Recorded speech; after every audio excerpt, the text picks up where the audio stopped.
thanks for what you do with your podcast and all the rest. You're doing a great job. Hope everybody keeps tuning in. You get a lot of good info, a lot of insights, understandings of how to get strong, how to stay strong, how to use your strength. You do a great job, dude. You make things better than they are in real life, I think.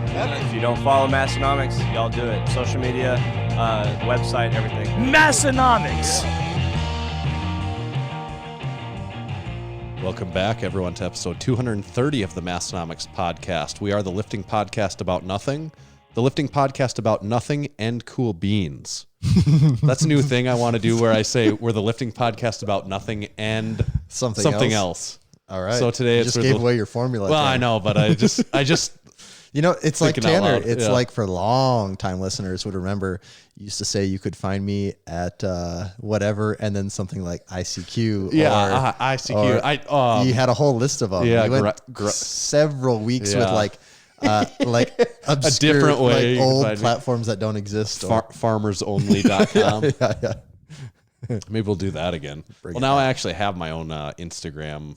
So yeah, thing too. you do have that. For the longest time, I was completely uninterested in even trying to. Only. Yeah, I don't blame you. I still think that sometimes. Oh, I just looked to how bad I am. I am probably the worst person at posting. I looked in the past year. I have done 10 posts on Instagram. Yeah, so about one a month. Massenomics does more posts than that in 5 days. Yes, all I use my personal one for is pictures of my kids and videos of me lifting.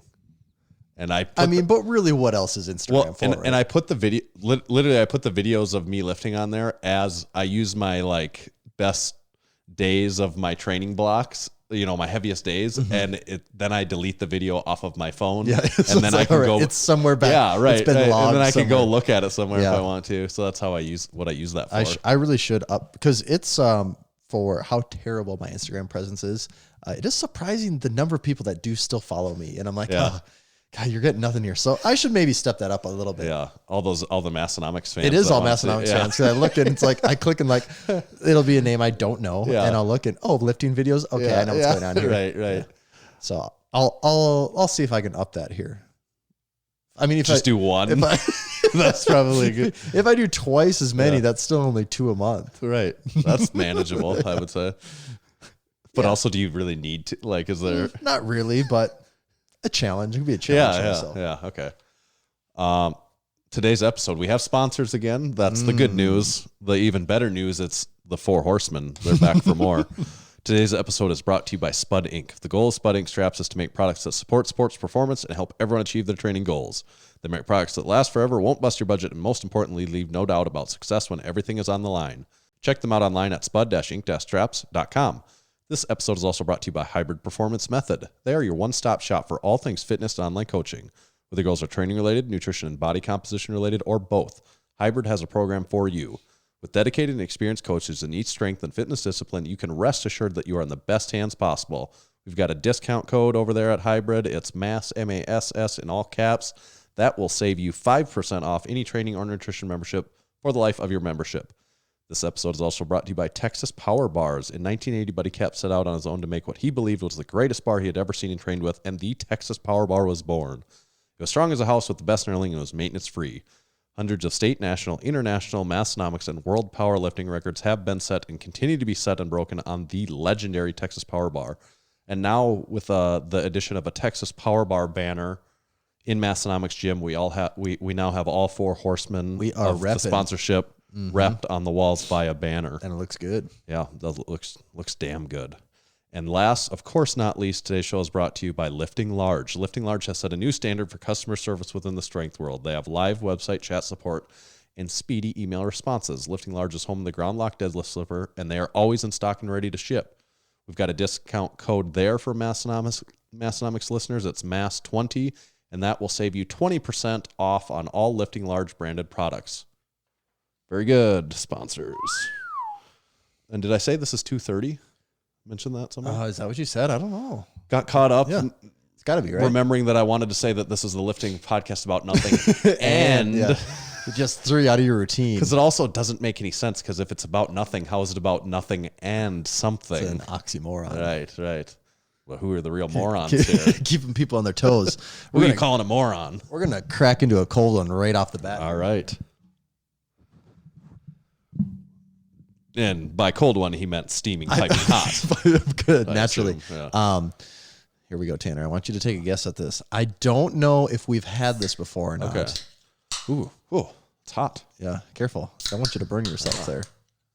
It's got a. You know, my baby's bottle warmer works perfect for fitting these things out. Yes. Boy, that has a smell, doesn't it? Mm-hmm. Yes, it does. Smell, I feel like mixed berry. Okay. But could it be called raspberry? I'm feeling like mixed berry is this what I would consider this flavor. I mean, I think there's berry elements for sure, but like if I were to call it something, I forgot the actual name, so I gotta. Okay, is that your final guess? I say it's a mixed berry sparkling water. I don't know. I guess it's a LaCroix. I'm not, but it seems like it has a lot of smell for a LaCroix. So you're pretty much right, Tanner. Okay. It is a LaCroix Cranberry. Okay. Which is technically A two mix of berries. berries. Yeah, Yeah. it's a mix of berries. So you're Yeah. pretty much right. Yeah. And you said raspberry smell, right? Yeah. Wow. That's I didn't, although cranberry is a pretty specific berry, maybe not generally included in the mixed berry family. Yeah. I think mixed berries is what's probably usually raspberry, blackberries, and Blueberry. blueberries. Yeah, that's what I think probably. Cranberry is maybe a little too specific to be lumped in the mixed berry. Well, but it's part of the berry family. But technically speaking, I think I was the word right, berry is literally in the name. We like our LaCroix hot and our beans cool.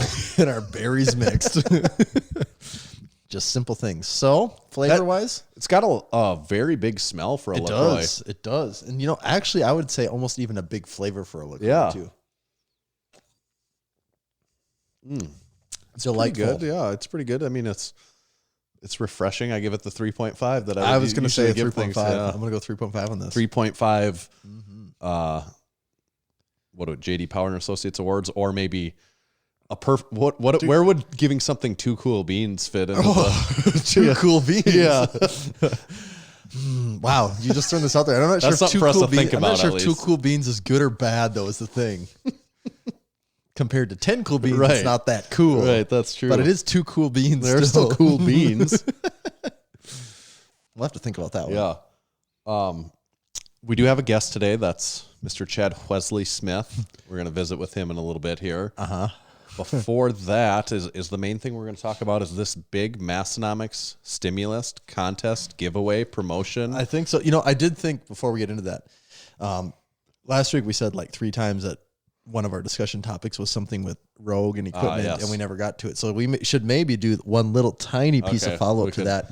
And that Otherwise, it just becomes completely Well, unrelevant. yeah. And that was just, it looked like Rogue was trying to combat the people that were buying it, basically the resellers. Yeah. Trying to stop resellers. And so it looks like what they were And starting not to do. resellers in the sense that you're buying it like, I don't want this anymore. I'm going to see what I can get for it. No, it's like you've bought, it sounds like you can get flagged if they notice that you've bought a lot of things lately. Yeah. And is it just if you bought a lot of things, or are they doing research? No, I think on you too? I heard they're doing research to see if Okay. you're listing on Facebook Marketplace. That's Okay. what I heard. Just to stop people from jacking the prices up so much on the resale market for no reason. Yeah. I have seen like Boneyard bars listed for resale at a higher price than the actual ones. bar Yeah. costs. Yeah, I've seen some of that stuff. Yeah, and if it's your equipment and you're actually selling it, but if you're just purely jumping in line, Right. I mean, like it's really annoying for people it that really want is the really equipment. annoying. And like there's a lot of cultures that this exists in, like a big one is like sneakers. But I would say that is purely a luxury item. Like there's no Right. a pair of Utility. Jordans. It is purely, I mean, it's almost no to the utility. point of almost like jewelry for guys. But like for Jordans, Nike is not going to discourage that. Like that's almost no, they part don't. of That is part of the thing. That's why they're very intentional of releasing Right. only certain colors once Right. every 5 to 10 years. But it's just very, like you But said, that's it's part very of the different. scene there. Yeah, and it's a very different thing. Where here, like we're talking about fitness equipment, and like there is actual like I don't think Rogue is artificially limiting their production. No, they're which is what definitely Nike not. does. Yeah, Nike right, intentionally to drive up the demand puts production way down. They're creating this artificial scarcity where I don't think Rogue is doing that. No. So then you do get people that are really coming in, and while things are while there is this pinch in supply right now, you get people that are making that pinch even worse. So I think it's fine that they're doing it. They're probably earning some brownie points, if nothing else, with some customers saying like, yeah, good, you should be sticking it to those people. Like, screw those people. I didn't get my bar last month like I wanted to because of that. Yeah. Well, and they're only like hurting. I mean, they're not helping the fitness scene or industry in any way. No. They're letting people that actually want to be getting healthier, ideally people that want to get healthier and better shape and all this. They're just stopping people from doing that just so they can make, an extra $100 on a bar. Or not a cool beans move. Very dude. Not cool beans. Not move. cool beans in our, like, you get 0 cool beans for that. The cool beans are not being shared on that one. But Rogue, cool, I guess cool beans. Yeah, it's good on them. Stopping those people.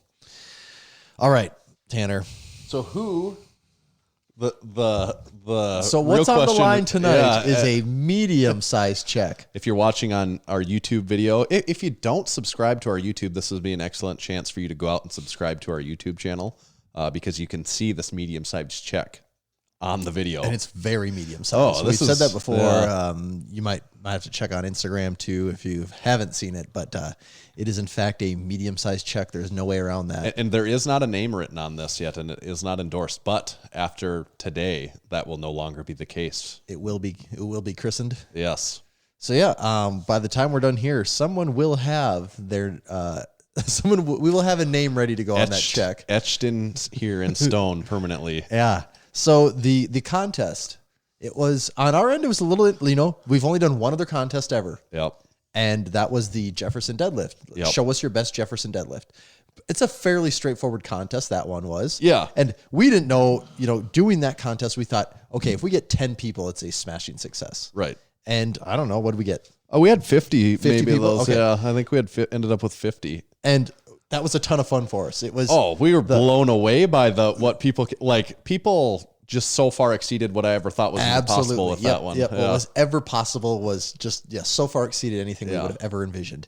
And so then we'd been talking a while how we wanted to do a contest, and we were looking at the calendar, and because the year is like flying by, we're like, oh shit, like we got to do one soon here. Yeah. Because we wanted to do maybe even another one before the year's over. So right. The stimulus one came to be, and this one wasn't quite the Jefferson deadlift. That's fairly simple. You're doing a Jefferson deadlift of some kind. That's going to be the culmination of the video. Regardless of what else you do, what happens before with and after, but there will be a Jefferson. This one was a little more open-ended. Show us how you get stimulated for a big lift, which means that people do have to be a little more creative and take that on themselves a little bit more too. And so we weren't sure what type of reaction we would get. And the first thing that we saw, it was off to a little bit of a slow start. The first few days for sure. There was almost no one. But there was a few people that said, I'm going to wait till the end. Yeah. Like the last one, I got, everyone had their good ideas at the end. So we were holding out thinking, all right, there's going to be some things coming in, and you guys did not disappoint because last few days they flooded in. There were some real heavy hitters that came in at the end there. Because for a while I was like, oh, this is not going to be too hard. There's just a couple here that we know are in the running, and by the end of it got very we again difficult. had to have a pretty solid discussion. Yes. And there was some debating going on. Oh, and it really was, and it was honest. So who? Do we don't want to do the winner? No. Okay. But I'm just saying, who won the Jefferson deadlift competition? Now that I'm thinking back, who did we ultimately select as the winner? Was it? It was Homan, the lumberjack. Yeah. Well, it was, wasn't it? Yeah. Well, wait a second. We picked 10 winners. He was the grand prize winner, though. That's it. Yeah, there's a little bit. We weren't giving away we didn't have $500 yet. So I forget. Yeah. Yeah. Medium-sized check. Right. But that was hard. This decision was this decision was harder because we know the grand prize winner is getting $500. So that's like a tough. That's actually where you have to think about it. Like, oh man, the people that did a really good job here and aren't going to get to win that. Like, I feel bad for them at this point. It's like, it's not like, oh, well, we'll just give the other guy $400. No, it's like, well, we don't have that much money. Just giving away all the money for this thing. Right. But no, the other people that are not the grand prize winner will also be getting Massenomics apparel. Yeah. So really, you're all a winner in our book as long as you're in the top. We had said that we were going to do like 5 secondary winners that all would get some apparel, but I think we had to expand that because we did decide. Yeah, we said that there would be a 1 grand prize winner, 5 winners. After looking at our sheet, we have expanded it to about 10, and we're going to go over like the top 10 here. Yeah, and we're kind of doing a grand prize, still getting the medium-sized check, of course, which is what people really wanted, and we're going to have to do a runner-up that gets a little bit more than the rest of the people because we really were torn between this 1 and this 2 did take here. quite a while. Yeah. So hopefully these guys are listening and know that the winner understands how they just barely got it, and the second place also understands how they just barely missed it. And we didn't take it lightly. Oh, no, we did not. We did. There was some conversation here. And then there still was like these 8 more that we were like, well, these are all just right in the running. Okay, and that was the other thing. You know? Those 8 could have been almost interchanged, and so that's why we're like 4. We can't limit it to just 4. We got to break this open bigger. So, all right, we are going to start these. So outside the top 2, these are in no particular order here. I'm just reading off my list. And the first one we're going to talk about. So these will be winners of apparel. These will be winners of apparel. And I will reach out to you and get that figured out. We'll get in touch with you. But first one on the list here, at Kodiak_Bear, Cody Hoffman, and he had the SpongeBob reaction. Yes. And it was quite the recreation on that one. It was the one where SpongeBob, the most popular part of it is bring it around town, and that was literally a shot for shot recreation of that SpongeBob thing. A lot of people liked that one. And I think we did share all of these that are in that we're going to name here. We did share that one. A lot of people commented on that they really liked it. So there's a lot of people that thought that should be the winner. Also worth mentioning, he is the one on the JDL competition that had all the bands and chains and the crazy crap. Like he was real close to being the grand. Yes, that was. I think we considered him getting second place in the Jefferson. So there's a few people here that are repeat making it, and he's one of them. So that was congratulations, okay. I didn't realize it was Cody. the same person here. He trains out of Odd Haugen's gym, and because I remember talking about that. Like, people walking into Odd Haugen's gym would be like, what's going on? Right, here? He did good. Yeah, that was a really, really good one. Next one on the list, at Ty.Frazee.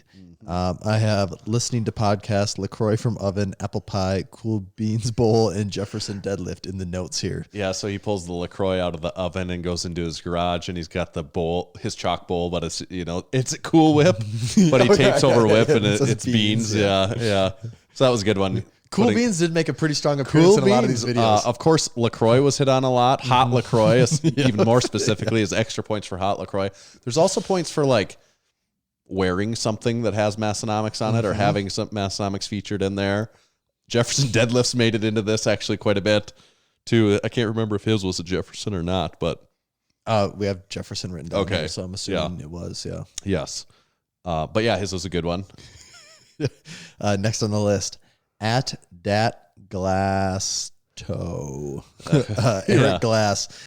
He had the 1,000-pound deadlift, and I think he might have been the first person to have a video of. A lot of people had videos where they were sniffing salts. Yeah, he had a video sniffing deadlifter shorts. Yeah, and that was good, especially in the context they were provided of his partner saying, "I haven't washed him in 3 weeks." Right. His was a well-made video, and I enjoyed the acting, the conversation that the two had. We were watching that right before we started here. And I also like how he was in each scene, he was just randomly in a different shirt, and it was obviously the same scene, but he was just wearing a different Massenomic shirt. Yep. So that one was funny too. Next on the list, the Homan and Ryan Homan. This guy knows how to put on a show with these videos. There's no doubt about that. I have a hard time imagining a video submission contest we put on in the future that he does not submit, because I think he really enjoys these. And be in the top 10 for sure. Right. So the last time with the Jefferson deadlift, he had a very long video of cutting down trees, building plates, like these Jefferson deadlifts out in the woods, which was so over the top and crazy. This one, he had the VIP lounge with his midget stripper with him. Had the breakaway pants to reveal the Speedo. He had a lot going on in there, and it did make me realize that the Massenomics gym really needs a VIP lounge in it. He said he could help us out. We're almost there. We have the TV in the corner. Well, what I was going to tell you is maybe there is a VIP lounge, and I'm not on the VIP list. That could be it, actually. That wouldn't surprise me. That would make it much more VIP if I don't know about it. So he did not repeat as grand prize winner, but he did repeat as a winner. Mm-hmm. Next on the list, Scance won.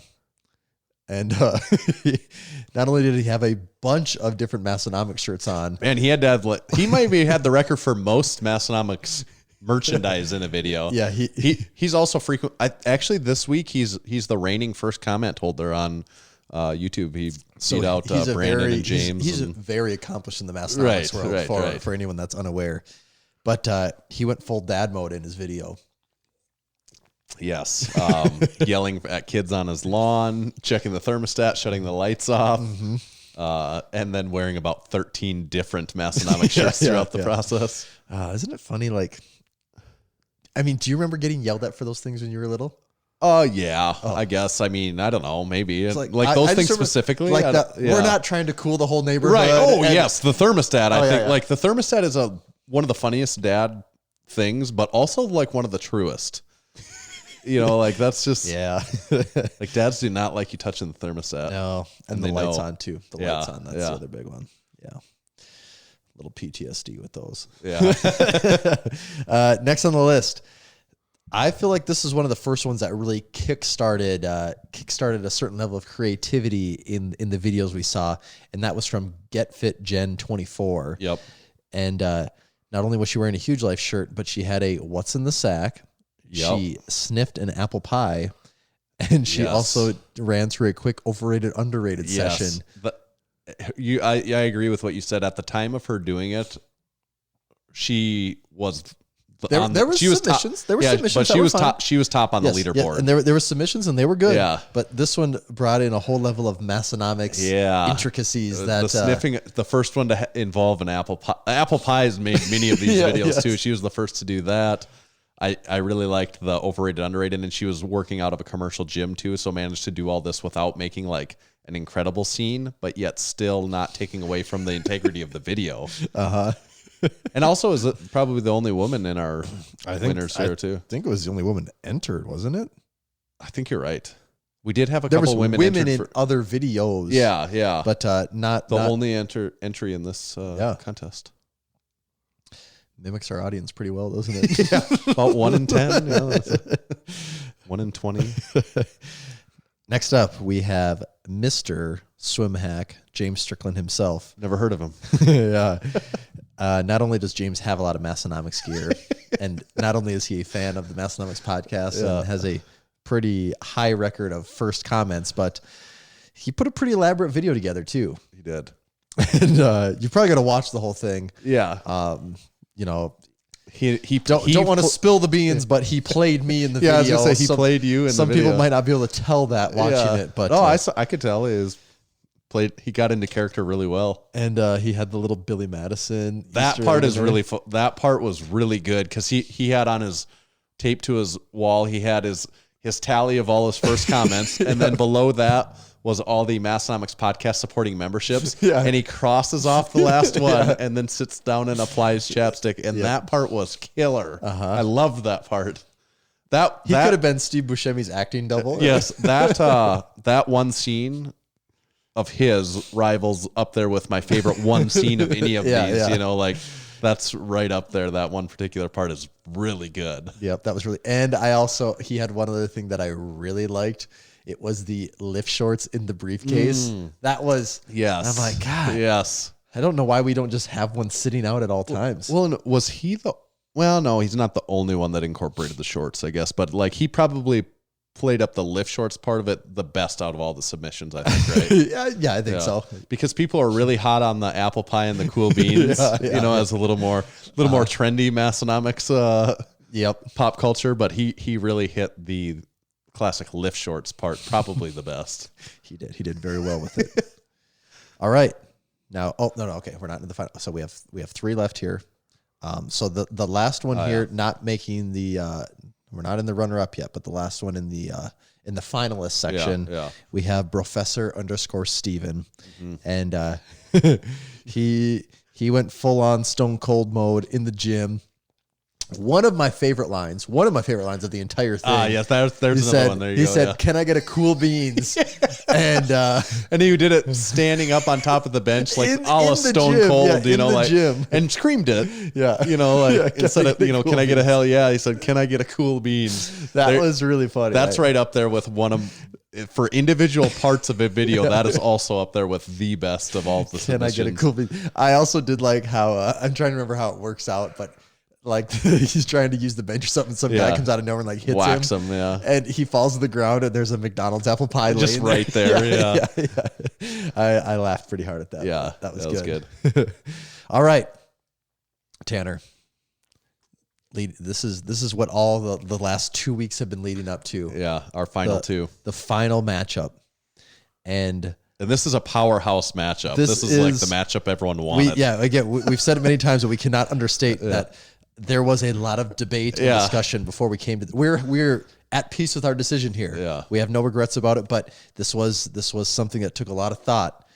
The runner-up to the Massenomics Stimulus Package, and we have sweetened the deal. This is the runner-up. You're not getting just one T-shirt. You're gonna get an apparel package from us. So, I mean, some people might say that's more valuable than the money. So we're announcing this on Instagram this week, then too, right? Or are we going to wait to announce this when this comes out? That's a good question. Because there's really no surprise. Everyone already, they're like, well, we know you dummies. Well, I don't know. We'll figure that part out later. We'll figure that part out later. Yeah. So maybe my suspense is for another year. It's still someone maybe is listening and doesn't know. The runner-up of the Massenomics Stimulus Package Challenge is Nate E561. That's Nathan Eckberg. And man, he put together what was it? A little over a 2-minute video of just a short movie. Just the Massenomics Easter eggs and things just not even sprinkled in, just slathered in this thing. It was great. From like start to finish, it was Easter egg. From sitting at his kitchen table, listening to the podcast, putting together this Massenomics smoothie of a hot LaCroix out of the oven, pulling out the cool beans, and apple pie gets dumped in, a handful of protein, pulling the cool beans out of the freezer, and cutting to a scene of hot rod with the cool beans. Yeah. Making the smoothie, drinking it, cutting back to his garage where he does the sponsor pitch. He went through mentioned all 4 of our sponsors. That's worth a lot of points. The best part of his, though, has got to be... Yes, and this might have been the single best line of the entire contest. This may have made me laugh the hardest out of one individual scene was he's looking at himself in the mirror, and this is a voice. It's he's not speaking. He recorded voiceover, so you can tell it's his thoughts looking at himself in the mirror, and he says, "You are not overrated. You are not overrated." And then he says, use your strength. Yes. Use your strength. While he's rubbing chalk all over his face. That so was funny. That was really good. And I remember when you're like, oh my, you text me like, oh my God, look at the newest entry. and I remember the thing I sent you back was like, the "you are not overrated." Had me laughing so hard. Yep. So that was amazing. And then, he goes on to do like a, two dumbbell, 2 like 5 pound dumbbell. 2.5. So the whole build up, being that kind of anticlimactic. Good thing. acting in that one. It fit too. Massenomics perfectly. Yeah, it was really well done. So Nate, congratulations. You are the runner-up. We'll get you taken care of. Have all types of goodies headed your way.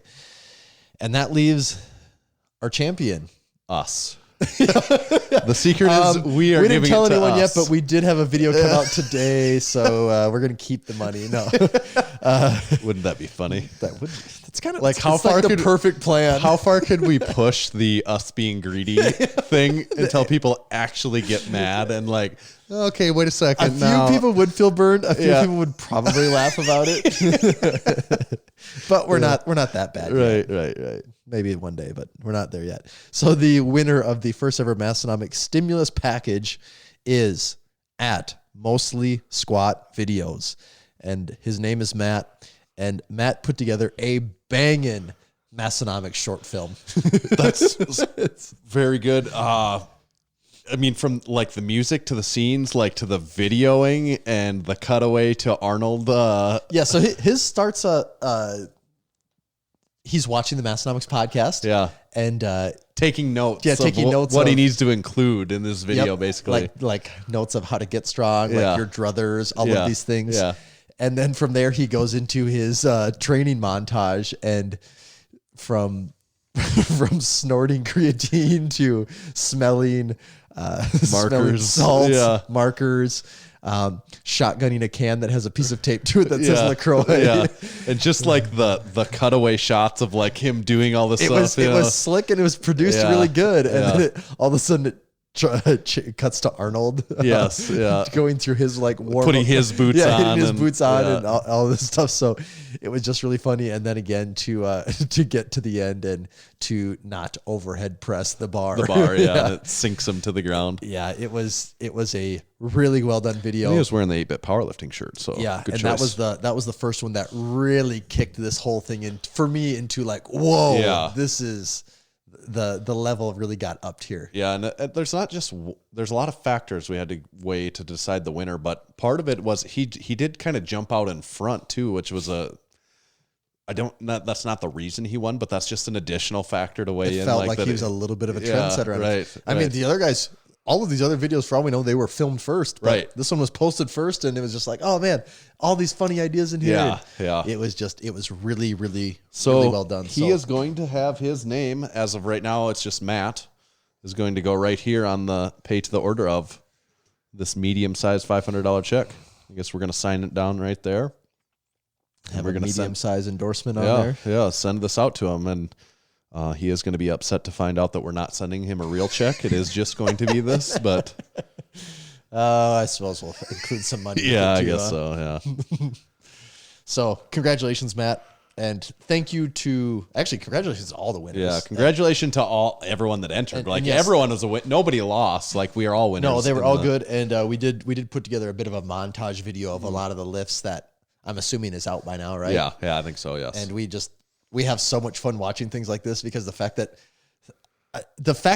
when I watch these things that people find joy and like take part in these inside jokes, and some of them are inside jokes that you guys almost make them inside jokes. Like we Yeah. say a few times and then someone else takes it and runs with it. Yeah, and and now it's people like- are laughing about it. It's like, And then we okay. talk about it the next day, and we're like, "Hey, people are really talking about that apple pie thing." You know, it's like, yeah, that apple pie thing is funny. We should talk about that more. You Yes, know? and that's what's so awesome is like there is like some community around this, and it's just really cool to see people respond and have fun with it.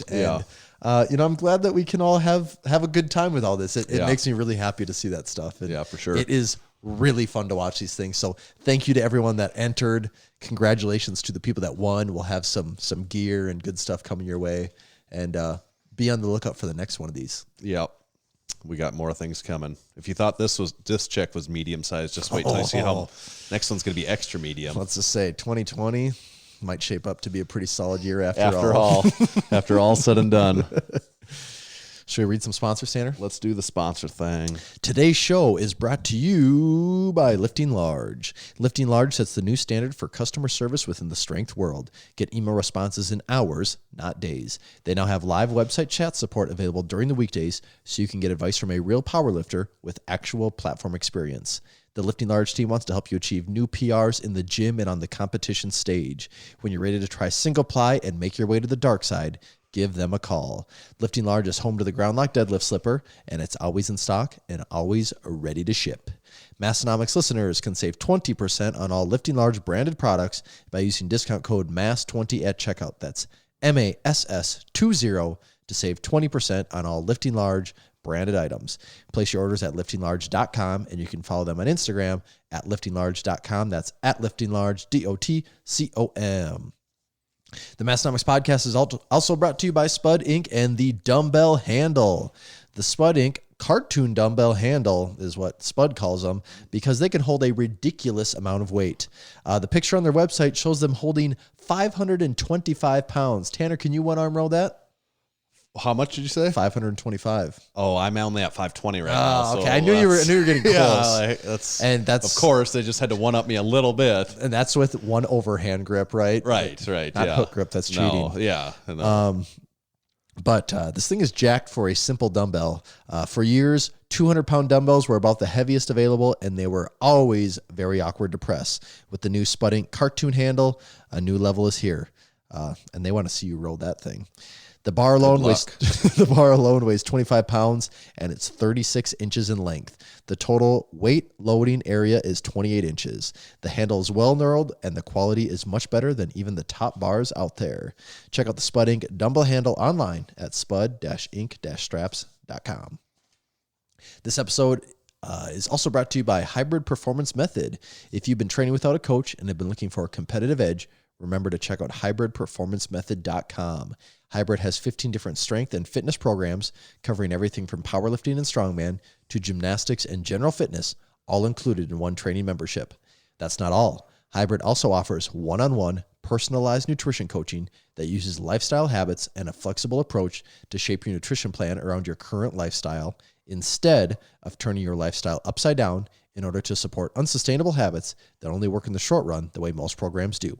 If you're ready to take your training, nutrition, or both to the next level, use code MASS in all caps, that's MASS, for 5% off all membership to all programs for the life of your membership. And finally, we have this show being brought to you by Texas Power Bars. Buddy Caps first started lifting weights in the late 60s and began powerlifting in the mid-70s. At the time, he worked for Image Barbell, building gym equipment. Around 1976, a local machine shop started making Olympic bars for them, calling it the Image Bar. In 1977, Image Barbell became Champion Barbell. It was then that Buddy started looking at the bars with an intent of changing them for the better. In 1979, Buddy bought his first lathe to begin addressing the known issues. In 1980, his passion, drive, and purpose now had a greater mission. Buddy set out on his own to make what he believed was the greatest bar he had ever seen and trained with, and the Texas Power Bar was born. It was strong as a house with the best knurling and was maintenance-free. Hundreds of state, national, international, Massenomics, and world powerlifting records have been and continue to be set and broken on the Texas Power Bar. To learn more about Texas Power Bars and buy one of their legendary bars, visit texaspowerbars.com. Thank you to our sponsors. Great sponsors. Wow. Now, should we try to get Mr. Smith on the horn? Shall we? Here we go.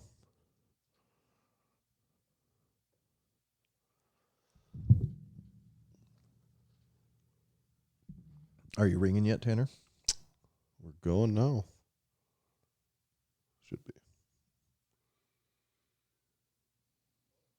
Oop. Anything? Anything? Oh. Chad, can you hear us? Yes, I can. All right, excellent. The old plug trick. Yeah. I guess you have to plug it all the way into the phone first. Chad, you are live on the Massenomics Podcast. We are extremely excited to have you on here today. This is Tanner, and then Tommy's here with me as well. How you doing, Chad? Pretty good, gentlemen. How about yourselves? We're doing great. We're great. I don't know how much you know about Massenomics and the Massenomics Podcast, but everything that we do is extremely serious, and you can expect that a lot of the topics we want to visit with you today will be in that same vein. All right, I expect nothing less. and I know you have. First thing I'm wondering, you have your Beers with Chad, one of your podcasts that you've occasionally. Yes. That's something I do want to ask you about is where that's headed. But more importantly, you have your Beers with Chad. We have a segment of our own podcast that we call "What's in the Can," and we do not drink really beer. Really, occasionally we have beer, but it's mostly sparkling waters, various sparkling waters that we test out. LaCroix, Bubbly, Waterloo, Kirkland brand sparkling waters. And when we do this every week, we're really curious where you would weigh in on the sparkling water game. Marissa is the sparkling water aficionado in this house. I think the one that we buy the most is the Vaughn's Signature brand, which it used to be called Refreshy or Refreshe, but now I think they just call it seltzer water. Really? Yeah. Wow. Very creative name. Raspberry or orange flavored at the top of the list typically. That must be a regional thing because that's a new brand to us. Yeah. Is Vaughn's Pavilion's grocery store? You guys have that there? Same. That's the same. Nope, never heard of it. That sparkling water you mentioned though does have a fancy ring to it though, and that's half of the battle in the sparkling water game is just coming across as fancy. Yeah, I think that is one of the keys. Yeah. So that is kind of one thing I wanted to ask you about is Beers with Chad, or more specifically the Jug Life Podcast. I notice you haven't done that as much anymore. I assume it's maybe not as much of a priority at this point in time would be my guess at why that is, but I'm curious where those are at or where those are headed for you? Yeah. So the Jug Life, well, part of it is with the pandemic. I like to do the podcasts in person. Right. We almost always did them in person. When Max moved back to Oakland, that right off the bat made it a bit tougher. So we had started like batching the episodes for the Jug Life where, Max would come down here for a week and we would record 5 or 6 episodes or something. And whenever we'd be at events like, national level powerlifting or weightlifting meets, and we could get in, a handful of episodes in a couple of days, we would do that. But I prefer for myself to do the episodes in person, and not being able to travel and do that kind of thing. Lately with this whole thing that's going on, has sort of put the kibosh on that. And I sort of got to the point too where it was like, well, I could ask this person how they like to do their squats, and I had already heard that Right. from so many other people. I was sort of bored of asking people about it. Whether people were bored of hearing about it, I can't really speak to that, but I wasn't as concerned with if other people were bored of it or not, since I was. So we do it in the more sport performance stuff or whatever, but yeah, it's just kind of the other part of it for me is I have some may call it elitist attitude. I call it selective. That there's a lot of people who, I can't speak to, not to impugn any of your guests, but No, you can impugn them as much as you want. They're not. You're the only one today, so that's fine. old news now. Right. But I would see these people that they have on podcasts, and the list of people that I respect as lifters, coaches, people is not extremely long. So I'm kind of like, well, do I want to have Dr. Mike on the podcast for a 7th time in a row? So that was part of it. The Beers with Chad one, I was on a roll at the start of that with at the start of COVID, probably because I was drinking way too much beer. Well, it's not quite the same if I don't drink the beer. But that one is actually, Marissa and I were just talking about that right before this, that something I'd like to do and like to be consistent about.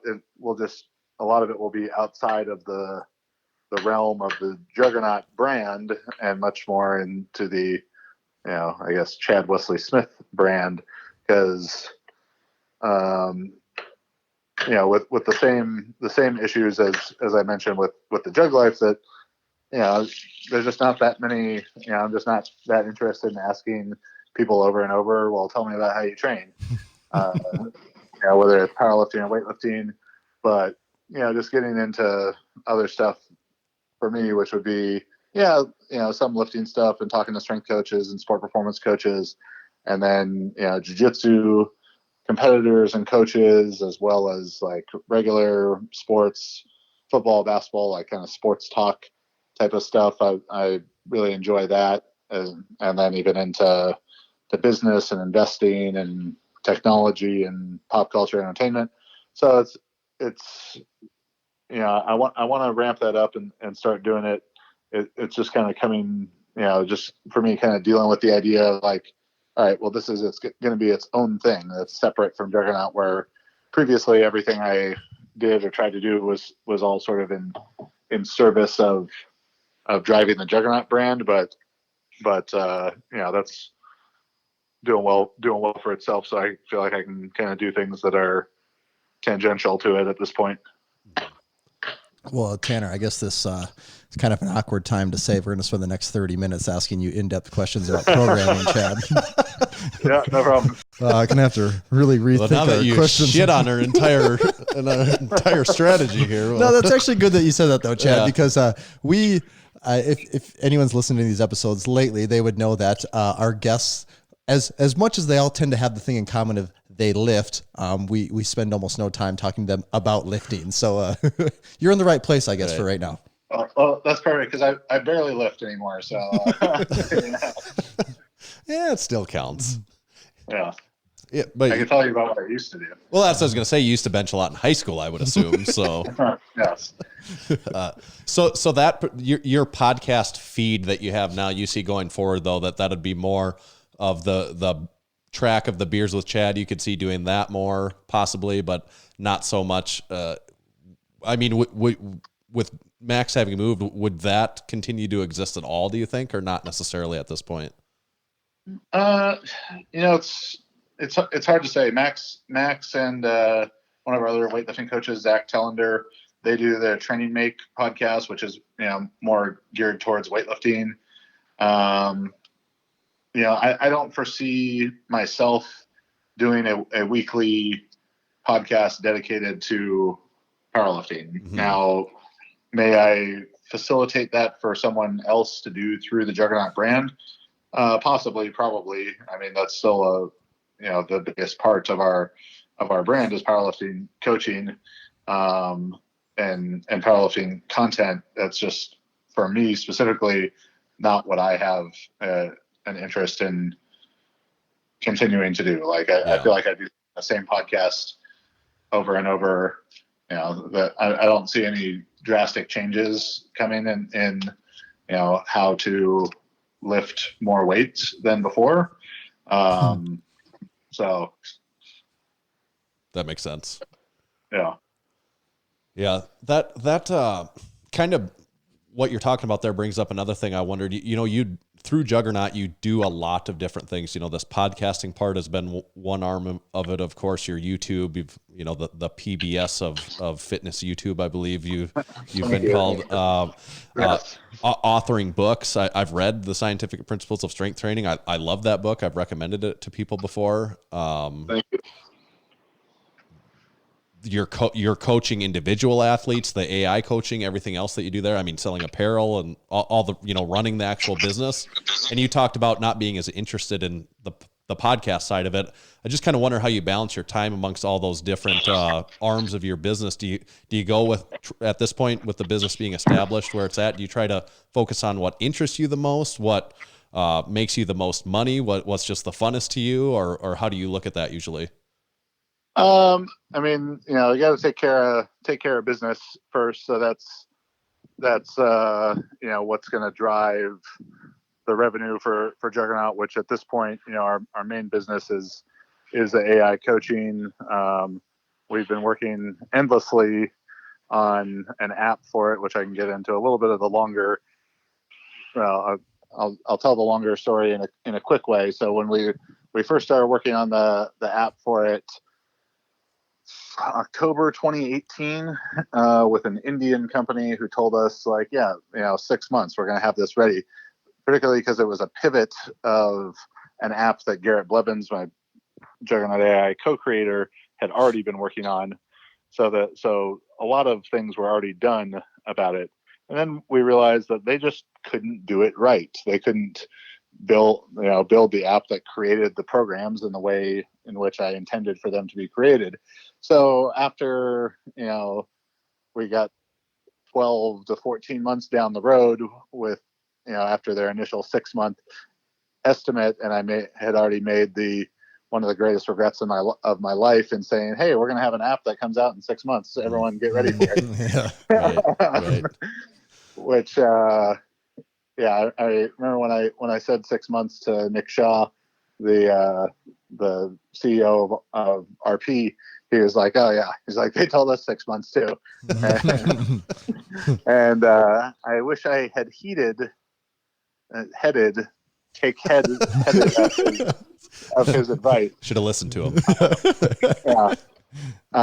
So then once that company proved, incompetent, will be the word, in being able to build it, then we're like, all right, well, let's see what an American company would do. And anyone who's familiar with app development knows that also means much higher cost. Mm-hmm. So as we got into that, we had two companies just say no, we can't or won't try and build what this is.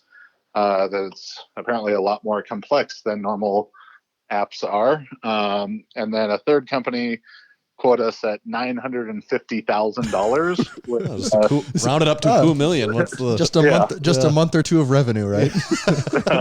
Yeah, which was a bit more than we were looking to spend, but finally came about a developer who could do it for an affordable number. Not a low number, but not a didn't have seven digits at least. Mortgage either. So, we have people who are using a working prototype of it right now. So, that's probably my biggest efforts right now go towards the development of that and making sure it is the absolute best thing that we can have, and that it, fulfills my goal of delivering principle-based coaching to as many people as possible. To that, it's doing, it's writing the programs that I would write if I had the time, energy, mental resources to write the most individualized program possible for thousands and thousands of people. So that's something that is an overlap of something I enjoy as the mental challenge of it, as well as, a big part of our business. And then beyond that, it's kind of figuring out, how to get more people using it. So through content, and used to be events, but those aren't really allowed anymore.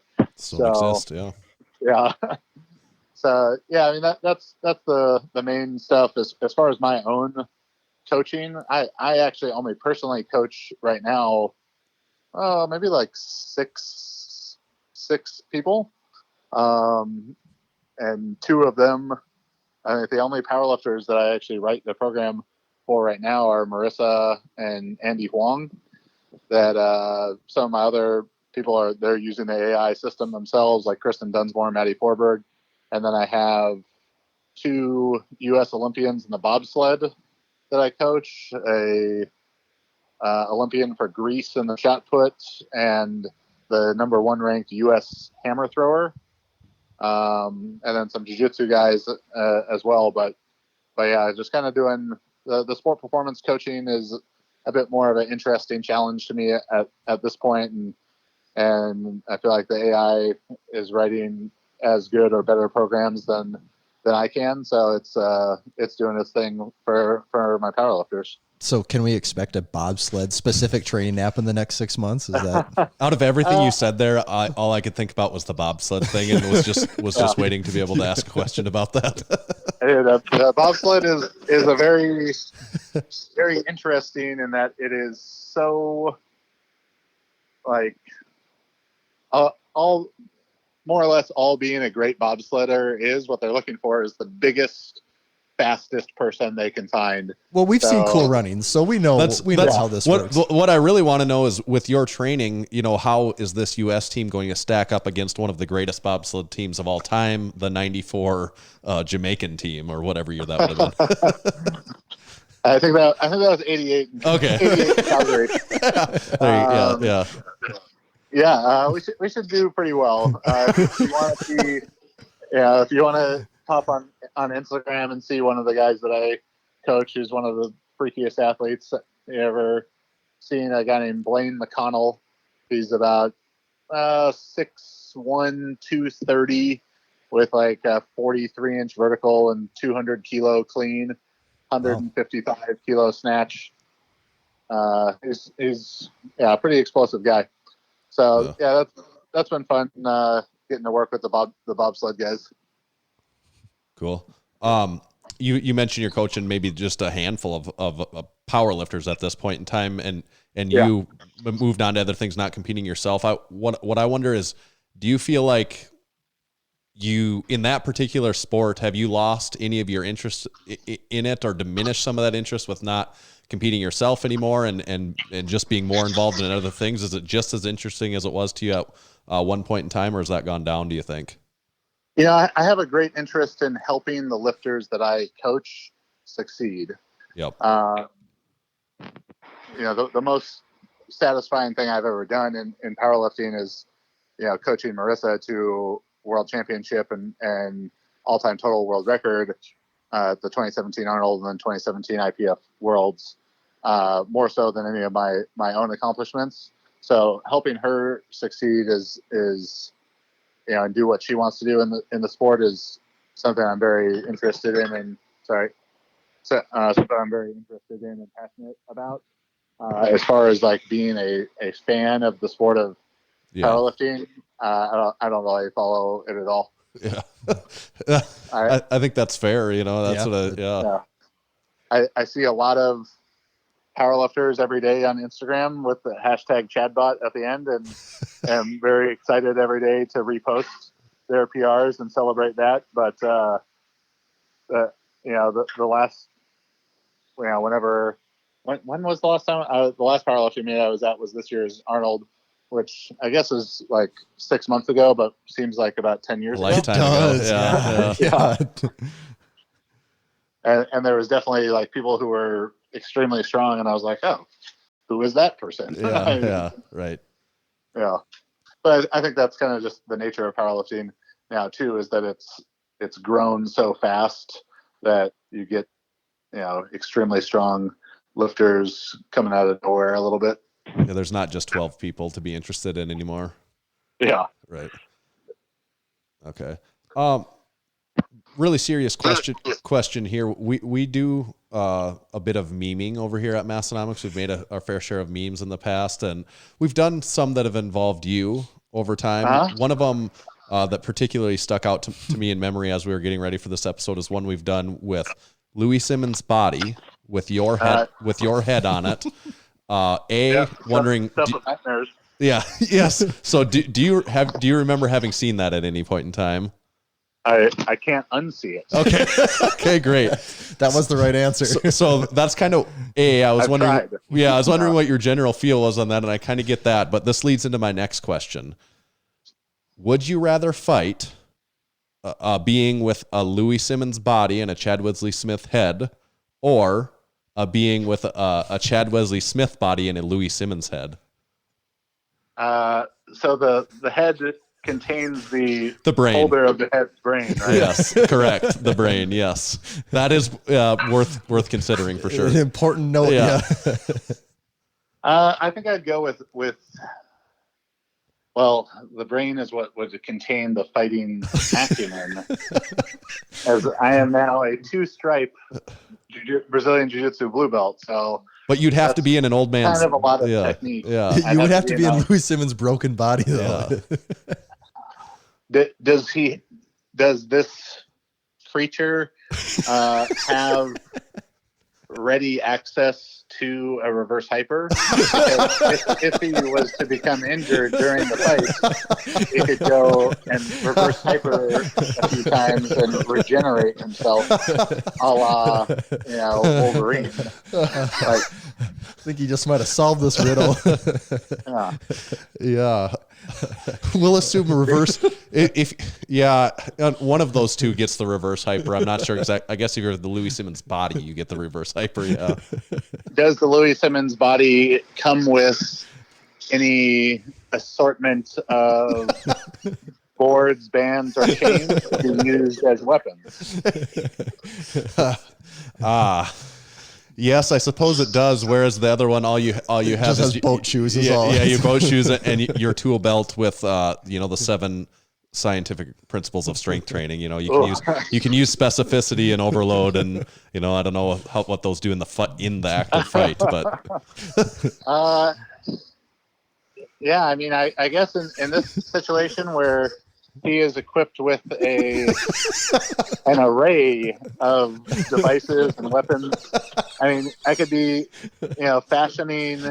using like some blue bands to set up like a slingshot when I'm launching boards, chains at people. Yeah, with that much.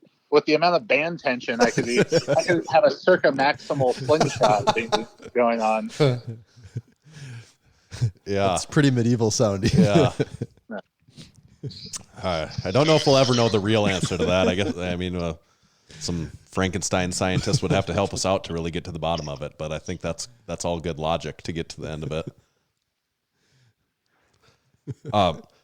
Chad, we do play a game with every guest. It's called Overrated, Underrated. And if you are down, we would like to play it with you. We go through just a short series of topics. We've got 4 of them that we hand selected for you. So this is the special Chad Wesley Smith version of Overrated, Underrated. And you've got your druthers with the answer. You can't ride the line on each topic. You do have to come up with an answer of overrated, underrated, but you've got your druthers in the sense that you can elaborate on your answer as much or as little as you would like to. All right, lay it on me. Okay. All right. So let me get to my Get the great big list ready. Yeah, here. we got a important list here. Topic number 1: overrated or underrated? The Last Dance documentary. Oh, I mean, I guess I have to say underrated, even though I feel like people properly celebrate it, but I don't want it to come across that I think that it was less than in any way. So I'll say underrated. It was phenomenal. It took me back to, Saturday mornings as like a 9-year-old watching NBA Inside Stuff. And then, watching that for 30 minutes and then watching like NBA on NBC. Dun, dun, dun, dun, dun, dun, Yeah. dun, Yeah. dun, Yeah. dun, dun, dun, dun. And then, having my Nerf hoop on the door and trying to do the coolest dunks that my, 8-year-old body in which my mom had to shop in the Husky jeans section could possibly do. Yeah. But you do say underrated then. I'll go with Okay. underrated. 'Cause it's definitely not overrated. So. Right. We're all about the same age, and I was a big basketball fan at that point in time too. Were you a Bulls fan at that point in time, or did you follow some other team more closely? Yeah, I mean, I think like many children, they're just front runners. So yeah, Right. I was definitely rooting for the Bulls. The Lakers through the '90s sucked. The Clippers have always sucked besides the last couple of years. So yeah, though I would have gone rooting for the Bulls as a team, and then if like one individual player that really stood out would have been the Rain Man. Sean Kemp. I love Sean Kemp. And I did not like the Bulls. I was very anti-Bulls just because every one of my friends liked them. And so I was, a big Sonics fan at the time. I really liked Orlando and Shaq when they were going against them. But the Rain Man at that point in time was so cool. The Sonics were not, of course, not the team that the Bulls were, but they were like the coolest team in the NBA for a few years, I think. Yeah, I like the Sonics. Those Magic teams were great. Have you watched the 30 for 30 This Magic Moment? Yes, it's good. Yes. Very good. Yes. Okay, topic number 2, overrated or underrated 40-yard dash times. Overrated. Hugely overrated as both a tool to measure football performance and having done quite a bit of NFL Combine coaching and preparing athletes for that, including this year's number 1 overall draft pick, Joe. Big Dick Joe. I call him Little Hands Joe is what I call him. But Little Hands Joe Burrow. The 40-yard dash times at the Combine, the whole Combine process is just kind of a shit show, to be honest.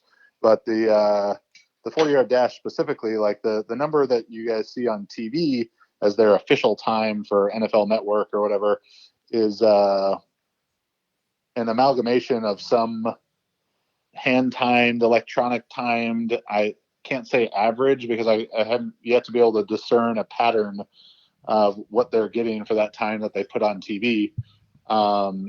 Besides that, every team has their own scout sitting in the stands hand-timing it, and that's the time that team actually goes off of.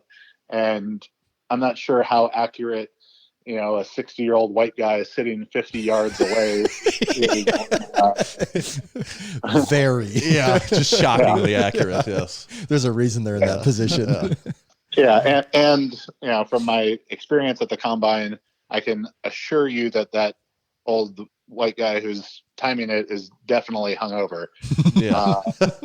So, yeah, hugely overrated. Okay. Topic number 3, overrated or underrated? The UFC. The UFC. I guess I'll go. I mean, I enjoy the UFC very much, so I guess I'll have to say underrated. We have 2 really high level UFC fighters and one Bellator who train at our jiu-jitsu school, coached by our head coach. So both Rafael Dos Anjos and TJ Dillashaw are both there, and just to see the work that those guys put in. And I remember being on our downstairs mat, and Hafa was on the upstairs mat, and kicking, just like practicing leg kicks on this bag, and I'm downstairs like wincing for the inanimate object that is the bag from just hearing his shin striking this over and over. And I'd be in there, training for hour and a half, and when we get there, TJ is practicing takedowns, and when we leave, he's practicing the same takedown. Hour and a half, 2 hours straight of just nonstop, constant movement. So those guys are amazing, very, very impressive athletes. Fair enough. Last topic, and we always finish with a really hard hitter. This is probably the most important one. This is the make or break one. Overrated or underrated? Heavyweights, the movie. Underrated, of course. Yeah. Though easy answer. Though it did send Goldberg down a terrible path. Do you think that was the spark that started all true. of that? Yeah, he has had serious issues, hasn't he? Yeah. Yeah. Are you not familiar with the film Heavy Ducks? Oh, yes, I have. I am aware, yes. Yeah, a must see. When Tony Perkis, pushed weight loss drugs on those poor kids, and then, got the D2 team on that doping program so they could eventually beat Iceland. I think it's a terrible thing to do that to young kids like that. Yeah. Heavyweights is incredible. It's kind of weird when you think about it as like a Disney movie. It's so weird. When you go back and watch it as an adult, and that's with a lot of Disney movies. There's so many things. I feel like Disney in the 90s was a weird Disney, though. Yeah. Like they didn't quite have Pixar. Like Pixar was still coming around, so they were trying to figure out where they were at, and Tony Perkis was that middle ground. Yeah. Yeah, and Judd Apatow is the director. Yeah, which is also crazy. Yeah, and I feel like I listened to one of them, either Apatow or Ben Stiller, on a podcast, and they talked about this, and it was like, Disney had just some kind of holding deal for Ben Stiller, and then like they kind of had to let him make a movie, and this is what he wanted to make, and he had to do this in order to do some other project for them. I don't know, but it seemed like it came about very much as like an accident, and Disney didn't really know what it was getting itself into, but I think it worked out well for all mankind. Yeah, thank God it I was would allowed say so. to happen. I mean, it would be a bad world without it. Yeah, it was particularly as a kid who shopped in the Husky section for jeans. I think it resonated that much more with me. It was like, yes, I can finally see myself on the screen. You related to them taping salamis to their backs and smoking up. Yeah. Is a classic movie, though. Yes. Yeah. Okay, so that wraps up overrated, underrated. As I'm thinking, I did just have one. That usually wraps up our interview, but I did just have one other question. You being a big sports fan and being a coach of many great powerlifters, it's a topic that Tommy and I recently talked about last week. Have you watched this season of Hard Knocks at all? The first couple episodes? I have. Okay, so Aaron Donald, very good player for the Rams there. Looks like an absolute freak. Maybe the best player in the NFL, arguably right now. Imagine a world where powerlifting was important, and where and where it paid people more than other sports, and Aaron Donald would powerlift. He would have the reason and desire and drive to do that, and you could coach him in, say, just 6 months this is obviously very fictitious. What would you guess he could lift on the 3 lifts with just 6 months of training in powerlifting? So for Aaron Donald specifically, I've gotten to see him train up at the Mamba, well, it was called the Mamba Sports Academy, now just the Sports Academy in Thousand Oaks. That's who I coached combine prep through. So he'd been up there training. I've seen him bench 500 pounds. And then prior to that, when he was at University of Pittsburgh, I know James Smith very well, who was coaching at Pittsburgh at the same time. So have known of Aaron Donald since he was in college as this just freakish athlete, freakish lifter. So I think, with 6 months of dedicated powerlifting training, mind you that Aaron Donald played last season, he only weighs about 265. That's crazy. Yeah, super light for a defensive tackle. So, if we're putting Aaron Donald, is he lifting in the USAPL or is he lifting in the? Well, that brings up another question, but yeah, we'll say just for 6 months if he's lifting in the USAPL. So basically, what he could do with his relative strength right now with just a little bit of fine tuning. Yeah. All right. So we've got 120 kilo class Aaron Donald. I'd put it, probably squat 350 kilos, like 770. He doesn't really squat hard now, but in college he was very strong there, like high 600s. So yeah, I think probably 770 squat, 550 bench, and I bet 800 pounds in the deadlift. He was just so explosive, relatively long arms. So a 2,000 plus total. 2,000 plus total with no real training and in a drug tested federation. Somewhere in that ballpark would be probably a reasonable guess. I would agree too. Yeah, I think, if we took that out to a year or 2 years or something, you guys remember when Ray Williams used to only squat 900 pounds? Right. Yep. That's what it would be like. Yeah. It'd be like, oh yeah, he's really strong. And then, 2 years of dedicated training, it was like, oh my God, what just happened? This isn't a human. Yeah. Some sort of lifting cyborg. It's hard sometimes if you get hyper focused on like this pool of powerlifters or strongmen or people that compete in these sports, and you forget about these people that are maybe like Aaron Donald or someone like that, where if they had a reason to do these things, just how impressive they could be. I met LaCroix Glover at the combine. You remember him?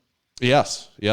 So when they used to have that strongest man competition at the Pro Bowl where they did 225 reps. Yeah. And Larry Allen killed everyone. I was just going to say Larry Allen is a great example of people that are just freaks, that could have done ridiculous stuff.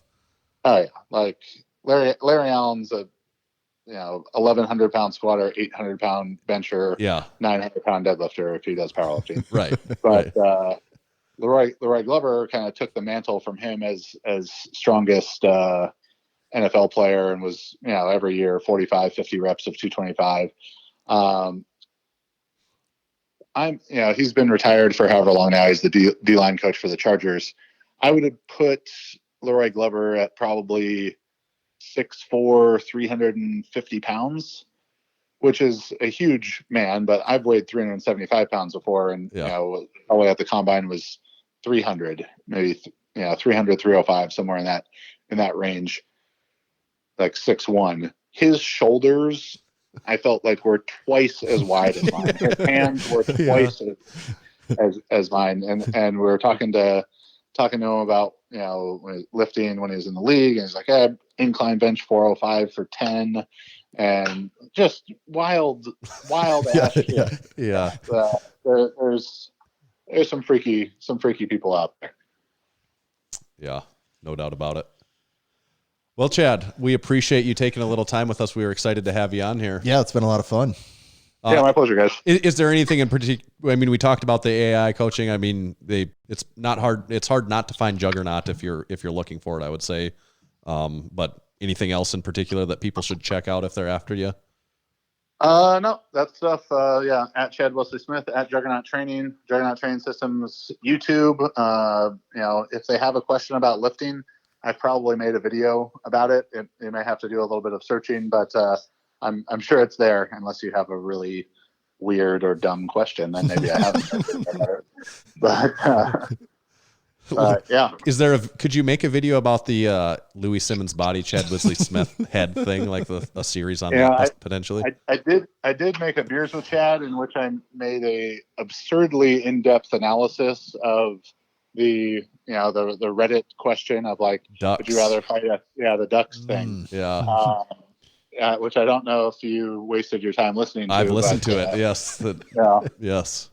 I think I explore every possible angle of that, and maybe I'll go down this same road. So, because people they want to throw these questions out there without really outlining all of the implications. Well, and you start throwing in the variables of the reverse hyper, and the possibilities are endless. Yeah, it's similar to the process of making a Juggernaut AI. Is you just have to ask every possible question and analyze every possible variable. Yeah, and be willing to spend all the possible money. Yeah, even if it's dealing with human hybrids. Yeah, right. Yes. All right. Well, thank you, Chad. We appreciate it. Yeah, thanks, Chad. No problem, guys. Have a good one. Yep. See ya. Bye. Two words, Wesley Tommy. Smith. What do you categorize that interview? If you could boil that whole thing into 2 words, what do you say? Cool beans. Cool beans.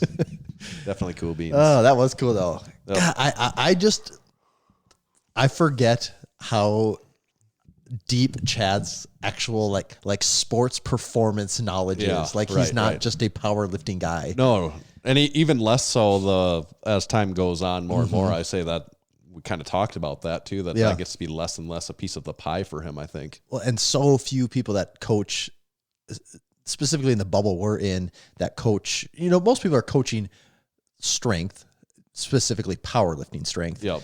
And Chad, he's for the most part coaching strength, but it's strength across powerlifting, weightlifting, bobsledding. Yeah. I mean, football. Like Right. he's coaching strength across a lot of different things. So that's someone that's seen a lot of stuff and understands, I think, how to get strong and How to stay strong, how to use your strength. All 3, really. I think he knows the triad. I think he does.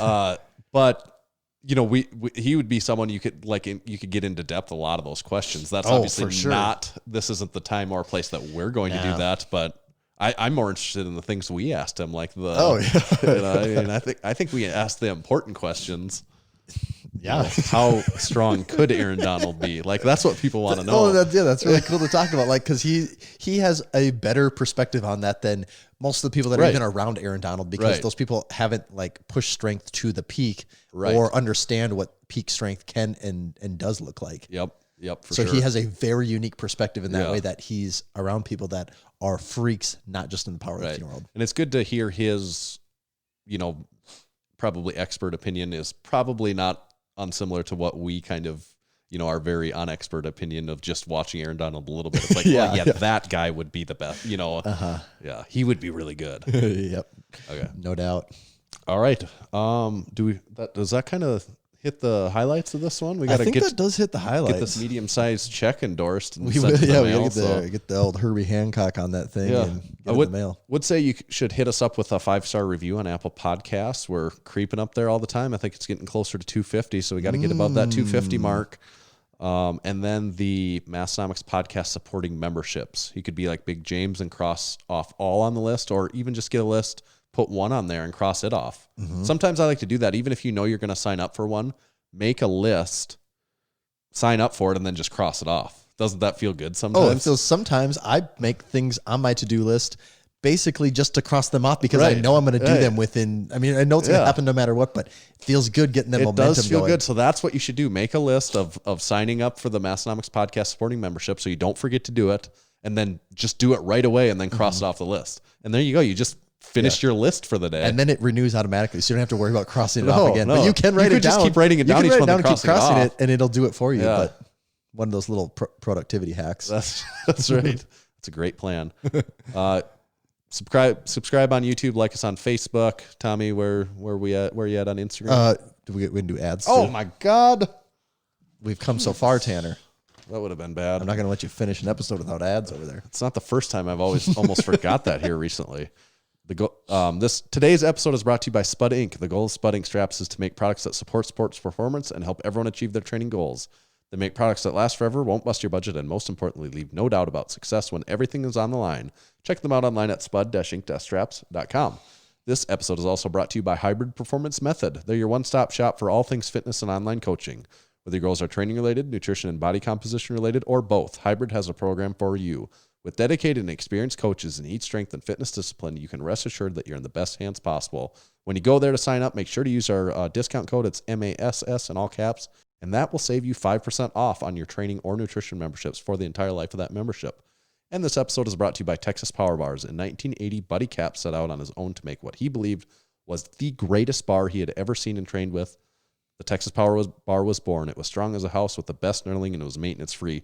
And I see they've been shipping out a whole bunch of bars. They've been posting on Instagram. There's just bars, like truckloads of bars. So I know things have been hard to find, but they are working on it. So I would go there and get one ordered and get in queue and get it as soon as you can.